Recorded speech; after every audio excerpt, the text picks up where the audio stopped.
السلام علیکم ورحمۃ اللہ وبرکاتہ۔ اللہ عز و جل قرآن عظیم میں ارشاد فرماتا ہے ادعوا ربکم تضرعا وخفیہ انہ لا يحب المعتدین۔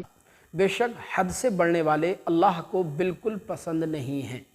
دعا اللہ تبارک و تعالیٰ سے خیر اور بھلائی مانگنے کو کہتے ہیں، اور دعا عبادت میں داخل ہوتی ہے۔ اسی لیے حدیث پاک میں ارشاد فرمایا گیا کہ الدعاء مخ العبادہ، کہ دعا عبادت کا مغز ہے۔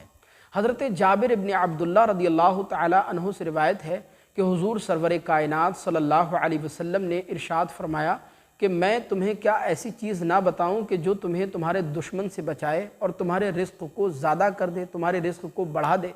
تو عرض کیا گیا یا رسول اللہ ضرور ارشاد فرمائیے۔ تو حضور نے ارشاد فرمایا کہ تم اللہ سے کثرت سے دعا مانگا کرو،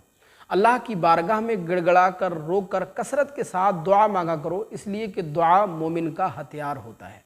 آیت مبارکہ کے دوسرے ٹکڑے میں جو اللہ پاک نے ارشاد فرمایا انہ لا يحب المعتدین، یعنی حد سے آگے بڑھنے والے اللہ کو بالکل پسند نہیں ہیں، تو اس کا مطلب یہ ہے کہ جن لوگوں کو دعا وغیرہ کا حکم دیا گیا، تو جو لوگ دعا مانگنے میں حد سے تجاوز کرتے ہیں، حد سے آگے بڑھتے ہیں، اللہ تبارک و تعالیٰ کو ایسے لوگ بالکل پسند نہیں ہیں۔ حضرت ابو نعامہ سے روایت ہے کہ حضرت عبداللہ ابن مغفل رحمۃ اللہ تعالیٰ علیہ نے ایک بار اپنے بیٹے کو اس طرح دعا مانگتے ہوئے دیکھا کہ اے باری تعالیٰ پروردگار عالم، مجھے جنت کے دائیں طرف سفید محل عطا فرمانا، یعنی جنت کے دائیں طرف سفید محل کی دعا مانگتے ہوئے دیکھا۔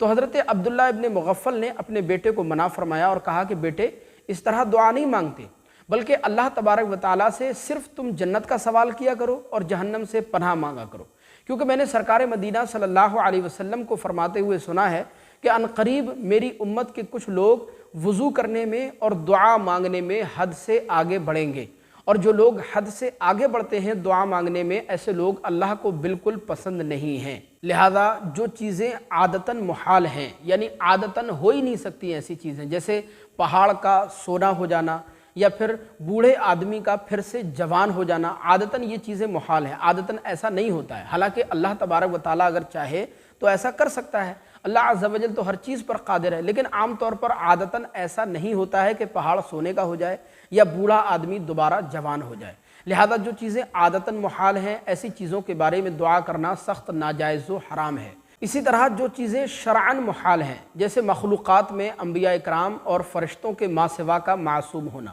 یعنی کوئی شخص اس طرح دعا مانگے کہ یا اللہ پروردگار مجھے تو معصوم بنا دے، یا میرے بڑھاپے کو جوانی میں تبدیل فرما دے، یا میری بوڑھی بیوی کو پھر سے جوان بنا دے، یا پھر انبیاء اکرام کا مرتبہ طلب کرنا کہ یا اللہ مجھے نبیوں کا مرتبہ عطا فرما دے، یا آسمان پر چڑھنے کی دعا مانگنا، یا ہمیشہ کے لیے تندرستی کی دعا مانگنا، یہ چیزیں شرعاً محال ہیں، عام طور پر ایسا نہیں ہوتا۔ لہذا جو چیزیں عادتاً محال ہیں ان کے بارے میں دعا کرنا بھی سخت ناجائز و حرام ہے، اور جو چیزیں شرعاً محال ہیں ان کے بارے میں بھی دعا کرنا سخت ناجائز و حرام ہے۔ اسی طرح جن چیزوں کے بارے میں قلم جاری ہو چکا ہے قدرت کا، ان چیزوں کے بدلنے کی دعا کرنا، جیسے کوئی انسان بہت زیادہ لمبا ہے اور وہ دعا کرنے لگے کہ پروردگار میرے لمبے قد کو چھوٹے قد میں تبدیل فرما دے۔ اسی طرح کوئی انسان ناٹا ہے، چھوٹے قد کا ہے، تو وہ لمبے ہونے کی دعا مانگنے لگے، تو عام طور پر ایسا نہیں ہوتا ہے۔ لہذا جو چیزیں عادتاً شرعاً محال ہیں ان چیزوں کے بارے میں دعا کرنا سخت ناجائز و حرام ہے۔ ہاں، آپ اپنے